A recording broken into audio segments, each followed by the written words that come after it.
Hello everyone, my name is Chetna Sugandhi. आज हम बात करेंगे वेरी इंपॉर्टेंट टॉपिक जो कि बजट में चेंज हुआ है। सेक्शन 194 IB इस साल का जो बजट आया था 23 जुलाई 2024 को, यूनियन बजट, उसमें इस सेक्शन को चेंज किया। एक्चुअली पहले सेक्शन 194 IA था जिसे कि अभी चेंज नहीं किया है, इसमें एक नया इंट्रोड्यूस किया है सेक्शन 194 IB। तो चलिए स्टार्ट करते हैं आज के वीडियो के लिए। तो ये सेक्शन क्या बोलता है कि 194 IB means TDS on rent paid by any individual और एनी HUF।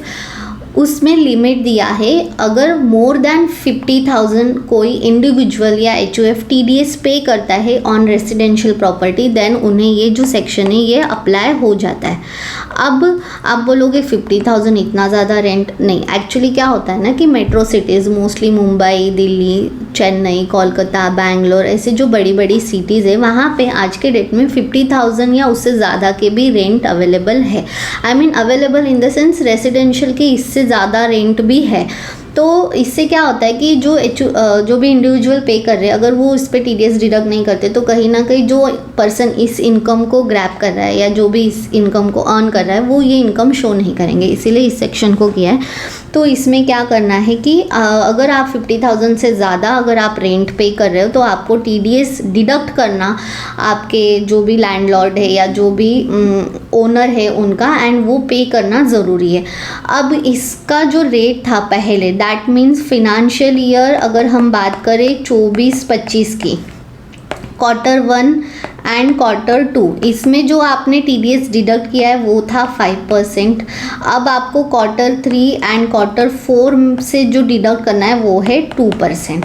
तो ये अभी न्यू हो गया है। अब दैट मीन्स फर्स्ट 6 मंथ्स आपको 5% डिडक्ट करना था, अभी आपको 2% डिडक्ट करना है सामने वाले का।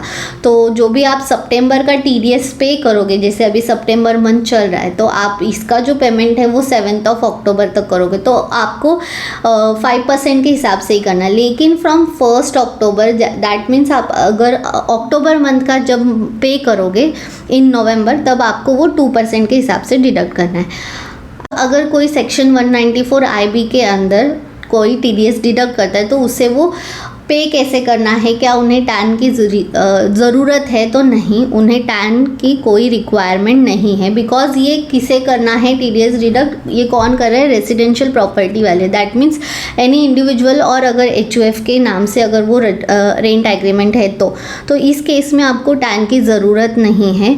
आप पैन बेस्ड भी कर सकते हो, दैट मीन्स आपके पास आपका पैन कार्ड होना चाहिए एंड जो भी ओनर है उनका पैन कार्ड होना चाहिए। तो ओनर के पैन बेस्ड आपको करना है। तो इनकम टैक्स की वेबसाइट पे अगर आप जाते हो, वहाँ पे आप टैक्स पेमेंट में अगर आप जाओगे, मैं कोशिश करूँगी उसका स्क्रीनशॉट एंड स्क्रीन रिकॉर्डिंग इस वीडियो के एंड में लगा दूँ स्टेप बाय स्टेप कि 26 QC में आपको TDS का पेमेंट कैसे करना है। तो आपको वहाँ पे 26 QC का पेमेंट का ऑप्शन आता है, उसी में आपको जो ओनर है उनका पैन कार्ड डालना है एंड TDS का पेमेंट करना है, सो दैट उनके पैन के अगेंस्ट में 26 AS में उनको ये जो TDS है उसके रिफ्लेक्शंस आ जाए।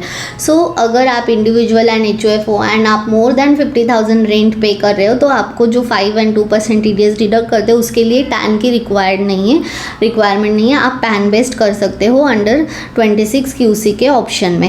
एंड अगर आप डिडक्टी का पैन एंड आधार अगर लिंक नहीं है, दैट मीन्स आपके जो ओनर है प्रॉपर्टी के, उनका आप TDS डिडक्ट कर रहे हो लेकिन उनका pan card and Aadhaar card link नहीं है, एंड पैन कार्ड अगर इनऑपरेटिव है तो आपको 20% TDS डिडक्ट करना है, जो कि पहले भी 20% था क्योंकि उनका लिंक नहीं है। अब लिंक नहीं है तो उन्हें 26 AS में तो गवर्नमेंट ने ये पैन कार्ड आधार कार्ड लिंक कंपलसरी कर दिया है, मैंडेटरी कर दिया, बट फिर भी हमारे इंडिया में ऐसे काफ़ी सारे लोग हैं जिन्होंने अभी तक नहीं किया है कुछ भी, और बहुत सारे रीज़न्स हैं।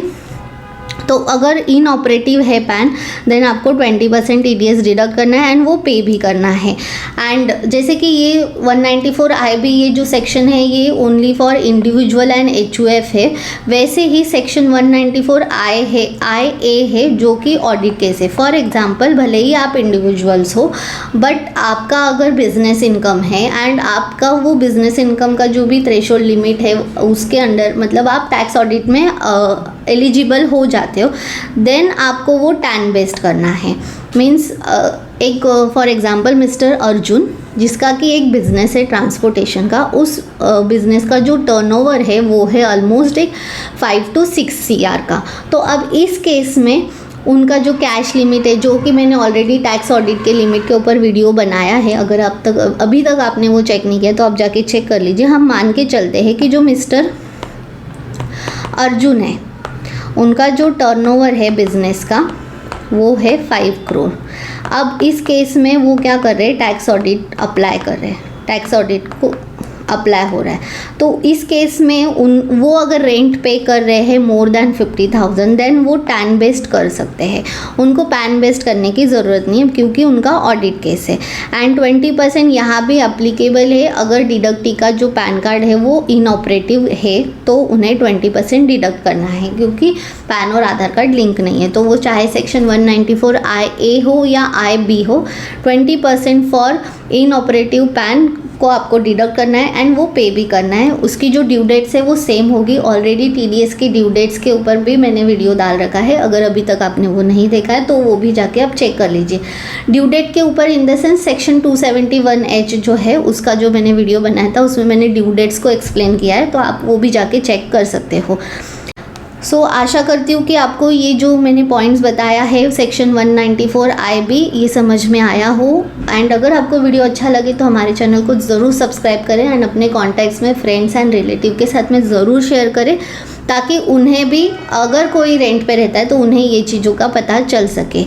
अब ये सारी चीज़ें ना मैं आपको थ्योरी एंड एक पॉइंटर वाइज समझा रही हूँ, बट इसको प्रैक्टिकली कैसे करते हैं ना, ये सीखने के लिए आपको हमारा जो काउंट टू अकाउंट का बिकम अ कॉर्पोरेट अकाउंटेंट ये कोर्स है उसे चेक करना होगा। अब इस कोर्स में हम आपको ऐसे ही जो अपडेट्स आते रहते हैं उसको प्रैक्टिकली सिखाते हैं कि इसका रिटर्न कैसे जाएगा, इसका कैलकुलेशन कैसे होगा, जो चेंजेस हुए उसकी वजह से आपके वर्किंग में क्या इम्पैक्ट होने वाला है, आपको अब कैसे अकाउंटिंग करना है, अब आपको कैसे TDS का कैलकुलेशन करना है, उसके ड्यू डेट्स क्या है, उसमें क्या पेनल्टी होगी, ये हम प्रैक्टिकली उस कोर्स में आपको सिखाते हैं। तो अगर अभी तक आपने हमारे उस कोर्स को अगर चेक नहीं किया है तो अभी जाके चेक कीजिए। डिस्क्रिप्शन में हमने लिंक दे रखी है, आप जाके चेक कर सकते हो एंड एनरोल कर सकते हो अगर अभी तक आपने एनरोल नहीं किया है। अगर आपको उस कोर्स के रिलेटेड कुछ भी क्वेरीज है तो हमने हमारे बुक कॉल की भी लिंक दे रखी है, तो उसमें उसके थ्रू आप कॉल बुक कर सकते हो, जिसमें कि हम आपको पूरा डिटेल्ड में बताएंगे कि हम आपको किस तरह से सिखाएंगे एंड उस कोर्स के आपको क्या बेनिफिट होने वाले। अगर आप अकाउंट्स एंड टैक्सेशन की इंडस्ट्री में सच में आपका करियर बनाना चाहते हो एंड मंथली 1 से 2 लाख की अर्निंग करना चाहते हो तो आपके लिए ये कोर्स बिल्कुल सही है। अभी जाइए, चेक कीजिए एंड एनरोल कीजिए। तब तक के लिए खुश रहिए, हंसते रहिए। नमस्ते।